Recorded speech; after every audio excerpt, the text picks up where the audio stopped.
Antes de iniciarmos o estudo da Palavra de Deus, vamos orar mais uma vez.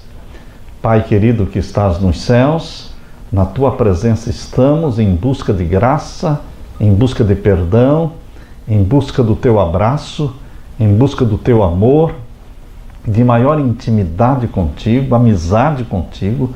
Nós queremos nos tornar mais semelhantes ao Senhor, nosso Deus e nosso Pai. Nós queremos ser mais amigos, ao ponto de conhecermos a Tua voz como Abraão conhecia a Tua voz. Fica com cada um que aqui está. Fica com aqueles que estão assistindo através da internet. Que o Espírito Santo alcance as pessoas onde elas estão e recebam a Tua bênção. Em nome de Jesus. Amém. Amém. A mensagem que Deus nos deu para esta manhã: por que jejuar? Que tal? Você já parou para pensar um pouquinho nisso? Por que jejuar? Será que o jejum é algo importante na vida espiritual? Será que o jejum é algo importante para a saúde física? Será que o jejum traz benefícios para a sua mente, para a sua inteligência, para a clareza mental?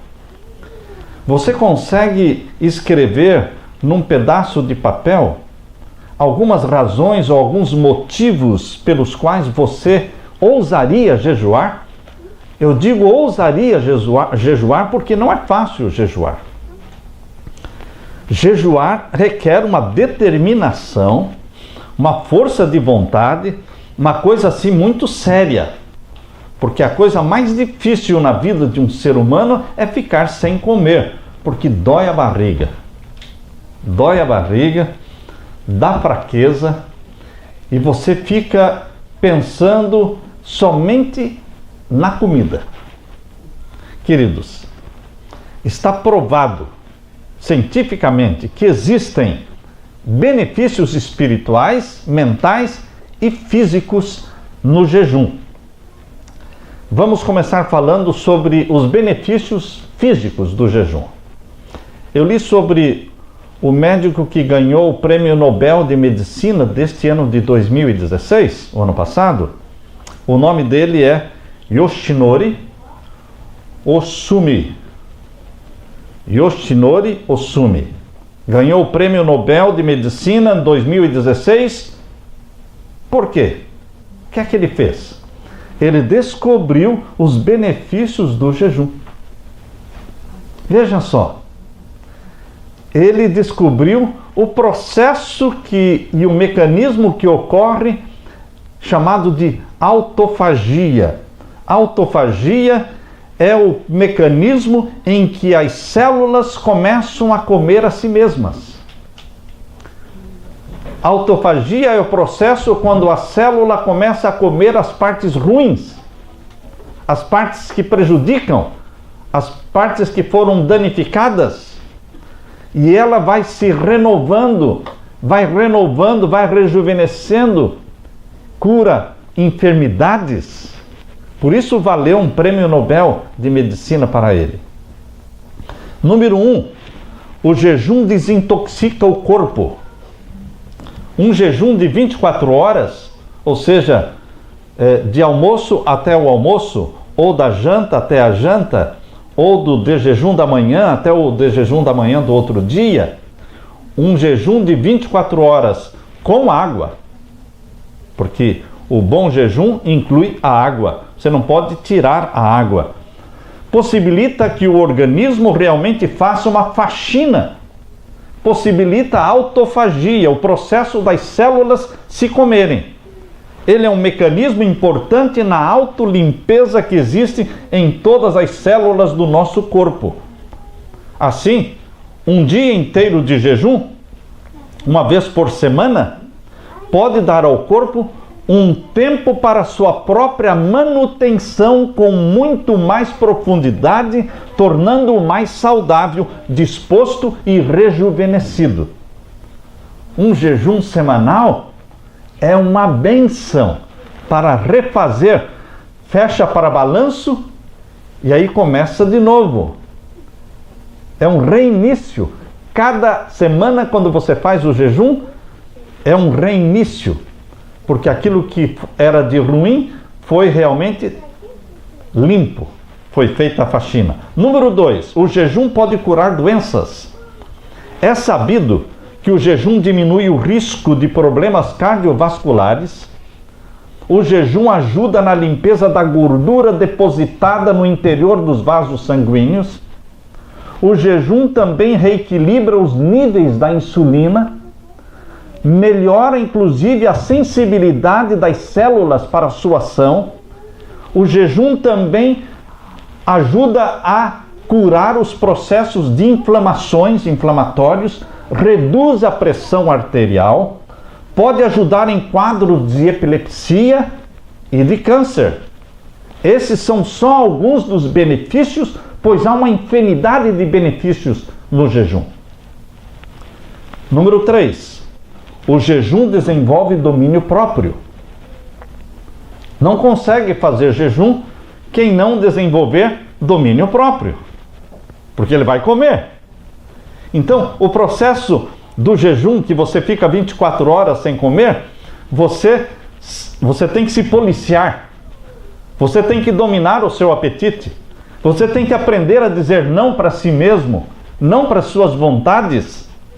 Essa postura de manter uma firme determinação promove uma grande força de vontade, uma disciplina da vontade, o domínio próprio. E essa habilidade também poderá ser usada para vencer outras provações, outras tentações. Quando alguém vence o apetite, ele está se preparando para vencer toda e qualquer outra tentação na sua vida, porque esta é a mais forte tentação, o apetite. Número 4. O jejum traz disciplina na sua vida. É importante estarmos cientes de que qualquer produto de origem animal é um estorvo para a sua saúde. Qualquer produto de origem animal é um estorvo para a sua saúde. Se nossa vontade é oferecer ao corpo a possibilidade de um melhor desempenho e mais vitalidade por meio do jejum, nós temos que tomar cuidado com a alimentação que vamos comer. Queridos, número 5, o jejum traz clareza mental. Temos um segundo cérebro, que se chama intestino. É um segundo cérebro. A informação que colocamos nele, no intestino, será processada também pelo cérebro encefálico. Aquilo que você coloca no intestino afeta o quê? Afeta o seu cérebro, a sua mente. Quanto mais intoxicante for o alimento, mais barulho e confusão mental nós teremos. O jejum reestrutura e traz clareza mental. Na verdade, o jejum estimula a produção de novas células nervosas, novos circuitos neurais, níveis de neurotróficos aumentam, promovendo o crescimento de neurônios através do jejum, assim como o fortalecimento e a formação de sinapses. Logo, nós vamos melhorar a nossa memória, aumentar o nosso reflexo e respostas a desafios cognitivos ou ligados à motricidade. O jejum não é coisa fácil. Se fosse coisa fácil, Jesus não teria começado o seu ministério na terra através do jejum. Porque Jesus nunca começava pelo mais fácil. Jesus resolveu atacar o mais difícil do ser humano.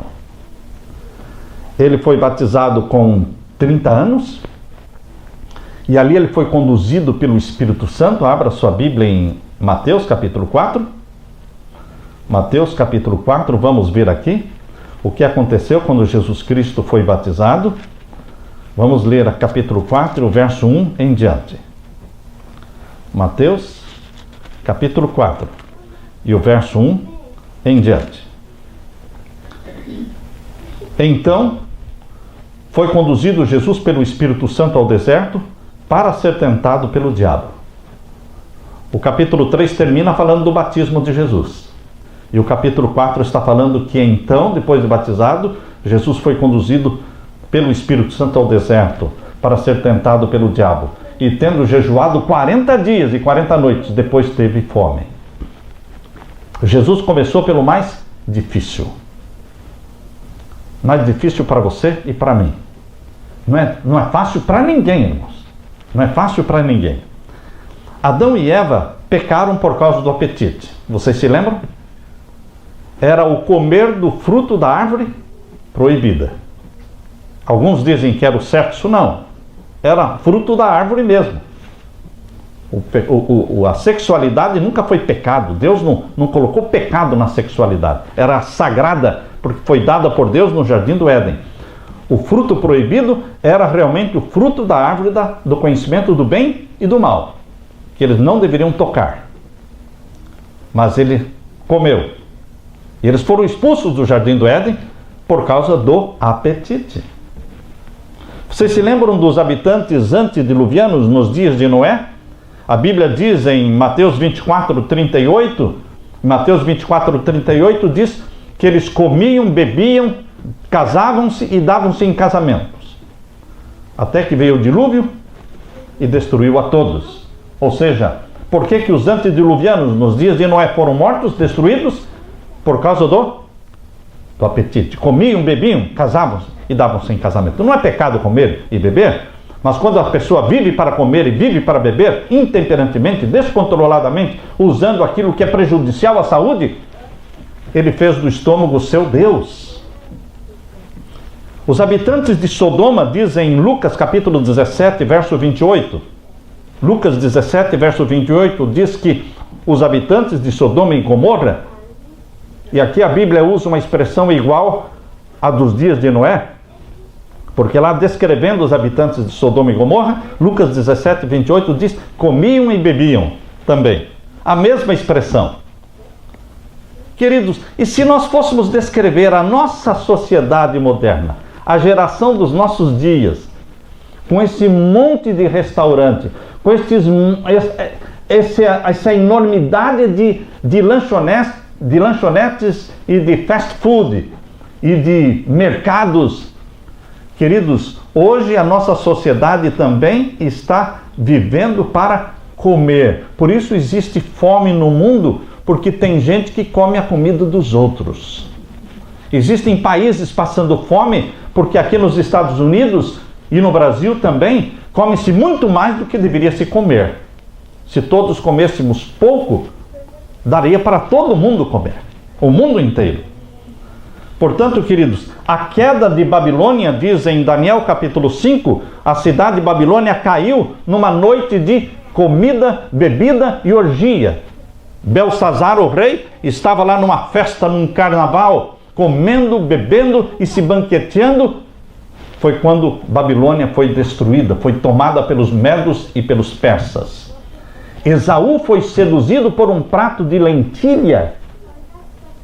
Veja quanta desgraça e quanta destruição por causa do apetite. Por isso Jesus começou atacando diretamente o quê? O domínio que o apetite tem sobre o ser humano. Porque Jesus Cristo nasceu da bendita Virgem Maria como homem. E agora, como homem, ele teve que desenvolver o domínio do apetite. Hoje o mundo está escravizado pelo apetite pervertido. Comem o que não é saudável, comem muito. No livro Conselho sobre o Regime Alimentar, é um livro que você deve ler. Você pode baixar de graça da internet os livros do Espírito de Profecia. E um desses livros é o Conselho sobre o Regime Alimentar. Ali diz na página 150, Satanás está constantemente alerta para submeter a raça humana inteiramente ao seu controle. Seu mais forte poder sobre o homem exerce-se através do apetite. Qual é o mais forte poder usado para Satanás para dominar o homem e a mulher? O poder do apetite. Por isso Jesus, quando iniciou seu ministério aqui na terra, começou pelo mais forte poder que domina o ser humano, dominando o apetite num jejum de 40 dias. Queridos, não somente Jesus começou o seu ministério com um jejum, como também a primeira tentação de Satanás para Jesus foi o apetite. Não era de se esperar isso? Se o mais forte poder de Satanás sobre o homem e sobre a mulher é o poder do apetite? Então Satanás, ele falou, eu vou começar, porque talvez eu já posso vencer Jesus já na primeira tentação, e aí vai me poupar muito trabalho, se eu já vencer Jesus de cara. Por isso aqui diz em Mateus capítulo 4 e o verso 3, Mateus capítulo 4, verso 3 diz assim, chegando-se a ele, o tentador disse, se tu és o Filho de Deus, manda que estas pedras se tornem em pães. Se Jesus estivesse com a barriga cheia, não seria uma tentação? Mas ele estava 40 dias sem comer. Era uma tentação. E por que era uma tentação? Se Satanás dissesse para mim, Samuel, transforma estas pedras em pães, para mim não seria tentação nenhuma, porque eu não posso transformar pedra em pães. Tentação é quando você tem condições de fazer aquilo e decide não fazer. Jesus podia transformar as pedras em pães? Sim. Mas, queridos, ele decidiu não transformar pedras em pães e esperar pela comida que o Pai lhe enviaria. Por isso que depois das 3 tentações, aqui diz, vejam, aqui olha, capítulo 4, verso 10, veja o verso 10 e o 11. Então disse-lhe Jesus, vai-te, Satanás, porque está escrito, ao Senhor teu Deus adorarás e só a ele servirás. Verso 11, então o diabo o deixou, e eis que chegaram os anjos e o serviram. Perceberam que Jesus esperou pela comida que o Pai preparou para ele? O Pai preparou a comida para ele e pediu que os anjos levassem. Se Jesus tivesse transformado as pedras em pães, Jesus teria ele mesmo provido a comida para si mesmo. Mas não teria ensinado a você e a mim a confiarmos no Pai, esperarmos do Pai. Nós temos que aprender a esperar no nosso Pai.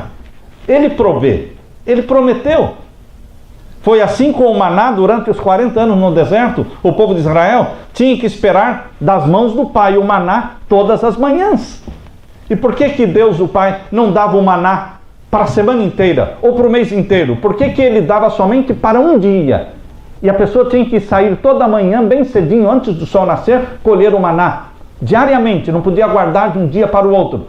Porque Deus quer que você aprenda a depender dele. Esperar nele.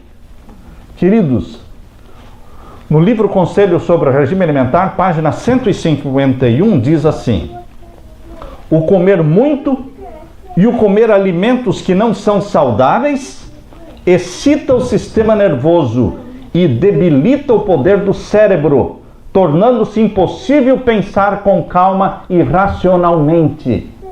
Quando a pessoa come muito, os alimentos excitam o sistema nervoso e é impossível pensar com calma e racionalmente. No mesmo livro, Conselho sobre o Regime Alimentar, página 152, diz assim, o que está lutando contra o poder do apetite, olhe para o Salvador no deserto da tentação, veja-o em sua angústia na cruz, ao exclamar, tenho sede. Ele resistiu a tudo quanto nos é possível suportar. Sua vitória é nossa. A vitória de Jesus é sua. Você pode clamar esta vitória pela fé e receber. Jesus iniciou a obra da redenção exatamente onde começou a ruína. Onde começou a ruína da família humana? No apetite. Onde Jesus começou a nossa redenção? Dominando o apetite. Sua primeira prova foi sobre o mesmo ponto em que Adão fracassou. Mas em Jesus, Satanás viu alguém que podia lhe resistir. E em nome de Jesus, você também pode resistir a Satanás. Venha ele enfeitado de qualquer comida que seja. Venha ele enfeitado de qualquer bebida que seja. Você pode resistir-lhe, em nome de Jesus. Agora eu quero ler para vocês o que está na página 163 desse livro Conselho sobre o Regime Alimentar. Diz assim, o dominador poder do apetite demonstrar-se-á a ruína de milhares. Quando se houvessem vencido nesse ponto, teriam tido poder moral para alcançar a vitória sobre todas as outras tentações de Satanás. Venceu neste ponto, você poderá vencer todas as outras tentações de Satanás. E queridos, no mesmo livro, Conselho sobre o Regime Alimentar, página 186, diz: quando Jesus se via mais tenazmente assaltado pela tentação, ele nada comia. Eu vou repetir isso, prestem atenção. Olhem para mim. Olhem para mim. E prestem atenção. Quando Jesus se via fortemente tentado, o que é que ele fazia? Nada comia. Qual é a razão que você, qual é o meio, o recurso que você tem para vencer quando você está sendo fortemente tentado? Nada comer. Vai orar. Vai orar. Satanás não tem poder sobre aquela pessoa que deixa de comer e vai orar. Mediante fervorosa oração e perfeita submissão à vontade do seu Pai, Jesus saía vitorioso.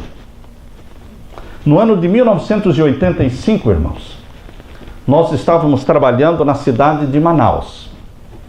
Moramos 7 anos em Manaus.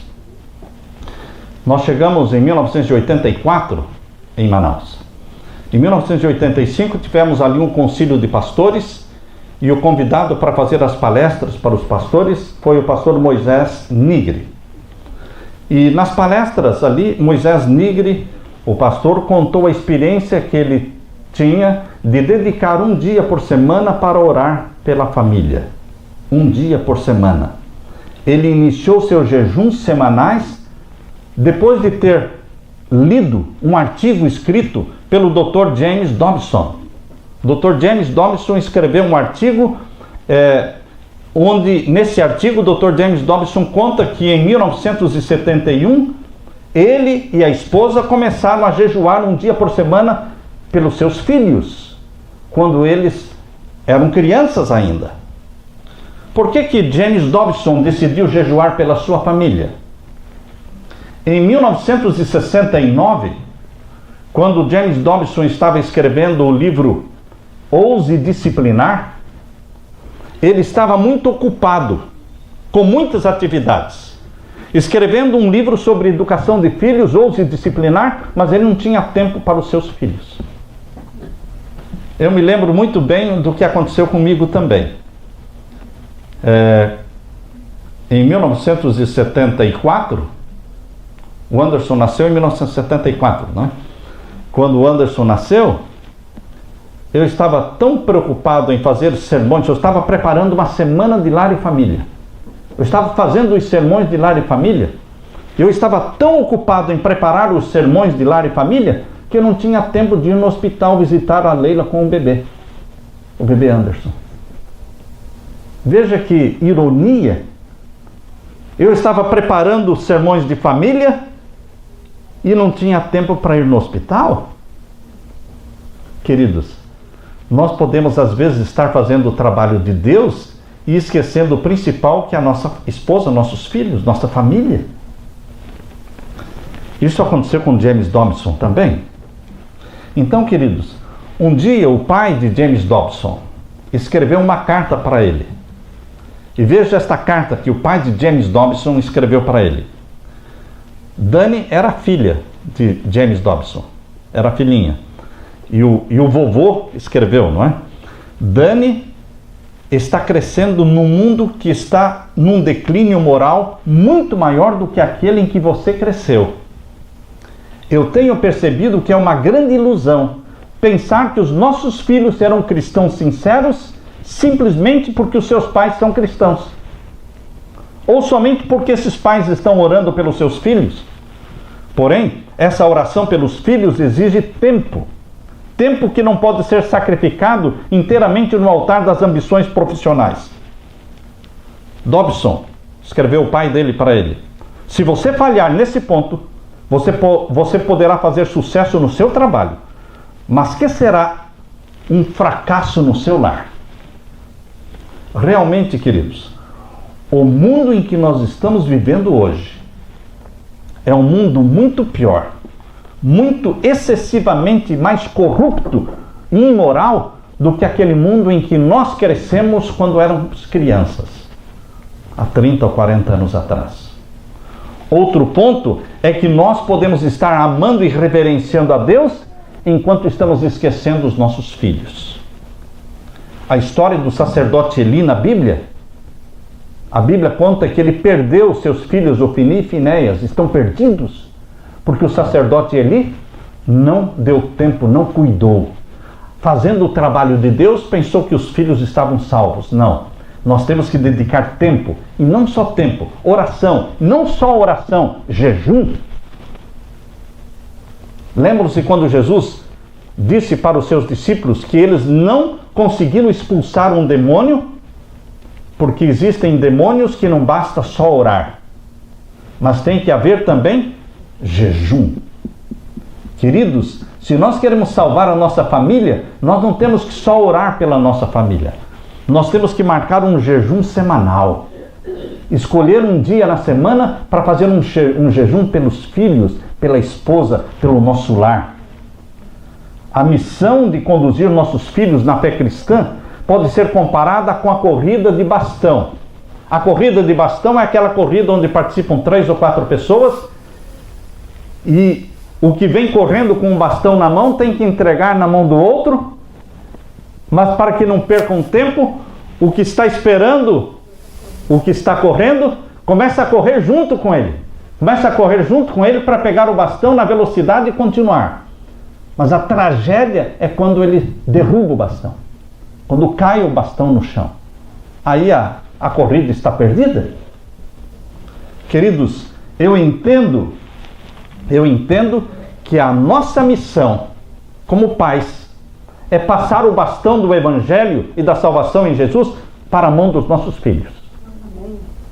Mas se nós derrubarmos o bastão, os nossos filhos não serão cristãos. Nossos filhos não se salvarão.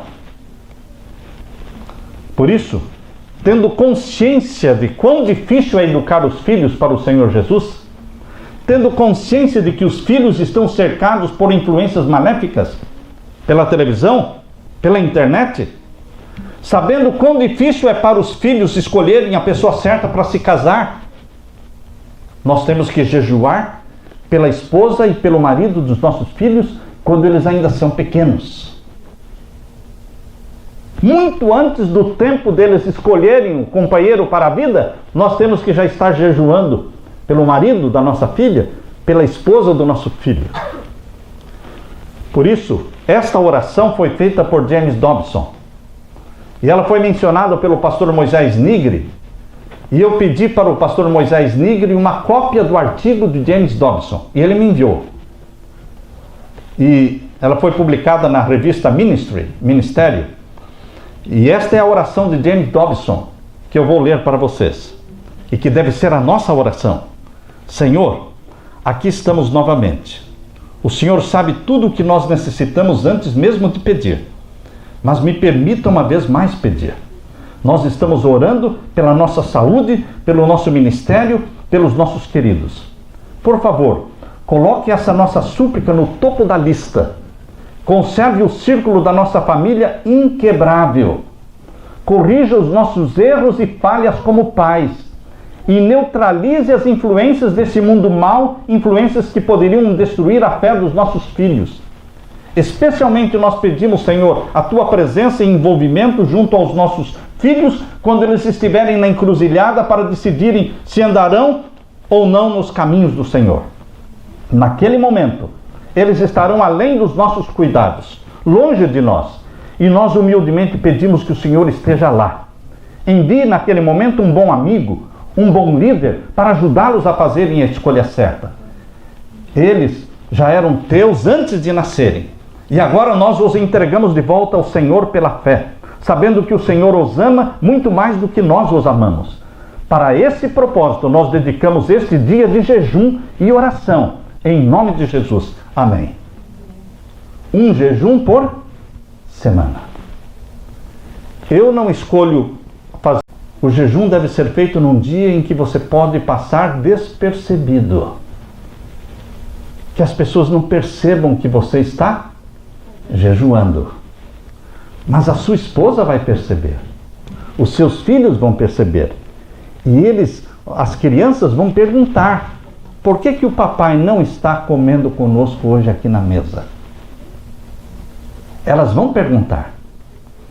E a mamãe vai dizer: o papai não está aqui comendo conosco à mesa porque ele está jejuando. E a criança vai perguntar: o que é isso, jejuando? É ficar sem comer, porque ele está orando para o papai do céu abençoar você, minha filhinha, abençoar você, meu filhinho. Porque Jesus quer salvar vocês.